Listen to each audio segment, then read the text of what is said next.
தான் செய்கிற தொழிலை நேசித்து செய்ய தெரிந்திருக்க வேண்டும். நான் என்ன தொழில் செய்கிறேனோ அந்த தொழில் மீது பற்று வைத்து செய்ய தெரிந்திருக்க வேண்டும். நபி ஸல்லல்லாஹு அலைஹி வஸல்லம் அவர்கள் அழகான ஒரு வார்த்தையில் சொன்னார்கள், தொழிலாளியின் வேர்வை காய்வதற்கு முன்னால் அவனுக்குரிய கூலியை கொடுத்து விடுங்கள் என்று சொன்னார்கள். நாங்கெல்லாம் என்ன நினைக்கிறோம் சொன்னா, இது முதலாளிமாருக்கு அல்லாஹ் ரசூலுல்லாஹ் சொன்ன சட்டம் நினைக்கிறோம்.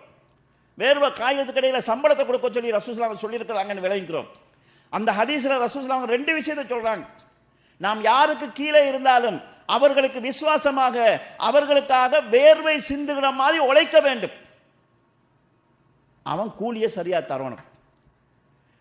நீங்க யாருக்கு தொழில் செய்தாலும் சரி, அந்த செய்கிற தொழிலில் நாம் நேர்மையோடும், எங்களுக்கு யார் சம்பளம் தருகிறார்களோ அவர்களுக்கு நாணயமாக அவர்களுடைய வேலையை திருப்தியாக செய்யக்கூடிய அளவுக்கு மனசு வச்சு செய்யணும்.